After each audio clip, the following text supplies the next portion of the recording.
For the people who have not heard of it, Ellis Island was a checkpoint for immigrants who were coming by boat to America.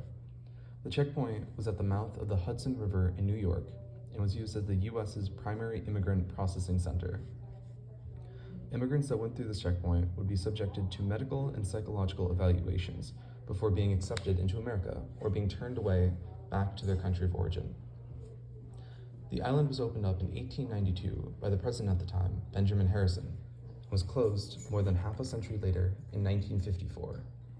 Long after its closure, in 1990, the then abandoned Ellis Island was renovated into a museum commemorating the spirit of freedom and diversity in America. Immigrants from all over the world gathered in this one place, all for the same three reasons: the pursuit of happiness, liberty, and religion. For example, the Ashkenazi Jews were living in Central and Eastern Europe at the time and were attempting to escape the oncoming wrath of the Third Reich and the Soviet Union. Or the Italians trying to escape the dangers of World War I and II and live a life where their kids can be safe.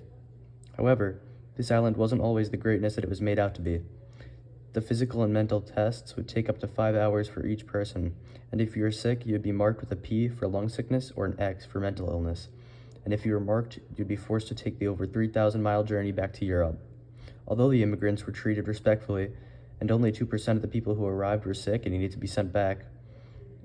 To show the scale of how many people went through this island, 40% of Americans today are related to one of the immigrants that went from this island. And many of the people that went through this island changed their last name to sound more American. For example, my great-grandfather changed his last name from Lomachinsky to Lohman.